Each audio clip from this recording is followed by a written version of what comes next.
All right, welcome, ladies and gentlemen, to this very special edition of the Fantasy Freaking Football Podcast, yeah.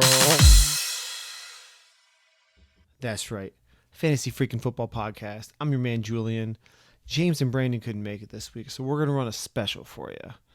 I'm going to give you the top 5 reasons why to be in a fantasy football league. Let's start it off from the top. Number 1, why should you be in a fantasy football league? Well, let me tell you, baby. It is an excuse to be a friend. Whether you know it or not, James, Brandon, and I are actually buddies in real life. We started this as an excuse to make time for each other. If you have like-minded people in your life, it is tough to always make time for them. You may have kids, you may have a spouse, a job that's demanding. You may have many other hobbies, and they take a lot from you. So it's tough to find time, especially as an adult. You grow older, in your 20s, then you get your 30s, maybe your 40s, and then maybe your 50s you have more time because maybe those kids left the house. But it's tough to make time to be a friend. Fantasy football, number 1 over anything, is an excuse to be a friend. You have to stay up and say, hey, what's going on? Who's in my league? I got to get to know these people a little bit better so I know how they draft, so I know what player. Are they a homer? Are they from, let's talk about James since he's not here. We know he's like myself from Northeast Ohio, like myself a Buckeyes fan. He's going to be a homer and look towards Buckeyes and look towards Browns players. That's what he does. He's probably thinking Justin Fields is going to be the guy this year. Of course, I hope Justin Fields, I'm a huge Buckeyes fan. I hope he is. But, some people are a little more homers than others. And he's going to rank those people. So just knowing the people that are in your league, knowing your friends. And most leagues are about 12 people. They don't have to all be your friend. But the ones that are, you stay close to them. So you're competing. You're in this league competing weekly. So you're saying what's going on. Hey, I saw you didn't set your lineup yet. Hey, you were higher on the waiver wire last week and you didn't pick up this top fantasy free agent. What's going on, man? When you know that they're usually on it. They're like, yeah, man, my job is giving me a hard time. My spouse and I aren't doing well. And then you're involved in this person's life. You may not even live around them. I don't live around anybody in my league. I don't live in the same state as anybody in my league. In my main league. I'm in multiple leagues.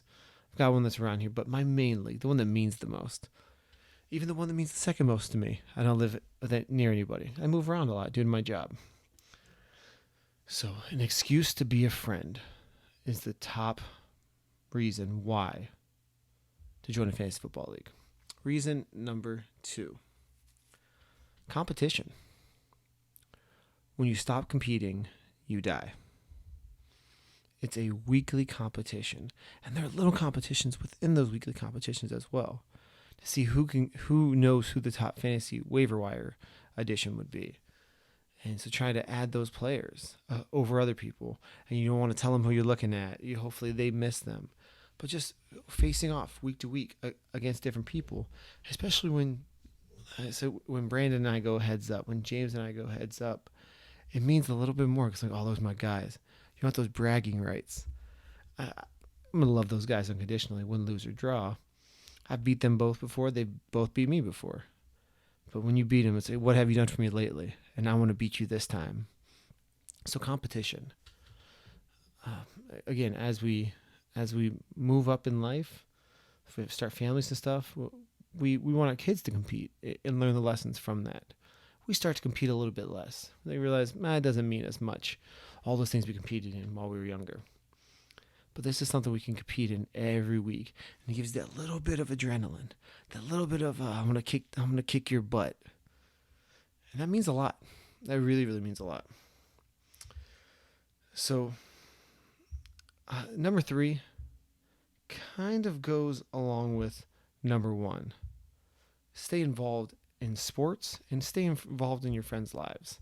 So it's an excuse to be a friend, but you get to stay involved in a lot of different things. So You're staying involved in sports. I'm a Browns fan. Maybe I wouldn't follow what the Chiefs are doing, or maybe I wouldn't follow, I don't know, what the 49ers are doing. But I want to know who their RB1 is. I want to know who their wide receiver 1 is. Maybe I have Kittle on my team, who's the tight end for the 49ers. You know, wanted to be a Chargers fan, but Justin Herbert had a great season last year, so now I'm really watching. And now I think Justin Herbert maybe will feed Keenan Allen, so I'm following Keenan Allen. And do I think Austin Eckler is gonna put up big numbers? He's small, but he's been putting numbers, little things like that. Players that maybe I wouldn't care as much about, but I've added interest in due to fantasy. And again, this is a repeat back to number 1 with the staying involved in your friends' lives. So it's an excuse to be a friend, number 1. But this one, staying involved in your friends' lives, making sure they're doing well, and maybe they need this. And this leads into reason number 4. It's a great distraction from life. It's a great distraction, and many people need it, whether you know it or not. So many people, things may not be going well. We talk about families and kids and our job, and maybe not just our boyfriend, girlfriend, spouse, child, but maybe our parents aren't doing well. We have a brother or sister with a problem, things like that. Or maybe we're trying to help somebody. It doesn't have to be same last name as us, but it could just be somebody that we care about. Our minds are always trying to help the bottom 10% in life, trying to help the people that need it the most. It's humankind. If you're watching this or listening to this, you're probably a decent person. Not because you listen to the Fantasy Freaking Football podcast, but just because you have a hobby like this. You're probably not a scumbag. Most scumbags aren't doing fantasy football. They're doing something else. But so you're probably a decent person. If you are that decent person, odds are you care about people and you care about things. And those things can stress you out and bring you down. And it's nice to have a distraction like this. A distraction where you can stay involved in your friends' lives, stay involved in sports, have weekly competitions. These things will distract you from the problems that you have, even if it's just for that slight moment when you have Cam Akers and you find out that he just ran a 70-yard touchdown. Like, oh man, I just got 13 fantasy points from one play. That little, heck yeah. It means a lot when you really need it. Sometimes it's like, oh, cool. But sometimes you need that W. When you get that W, moments, it's really good. So you don't know during this football season is long. September through playoffs start. So about September through end of December, beginning January, playoffs and stuff. So you don't know when you're gonna need that distraction. Maybe you need it during the holidays. It's good. It's good to know that you have that available to lean on. And then the 5th and final reason why to play fantasy football is a reason to party on draft day. Now, this is a little foreshadowing for a special, well, either I will do or we as our fantasy freaking football podcast crew, myself, James, and Brandon will do down the line. We're going to do a special on draft days and draft parties. We've had a good amount of solid draft parties this year, or in the past, and this year we have a good one coming up as well. Our draft this year will be in Tampa, Florida, and we're renting a yacht. We're doing our draft on a yacht.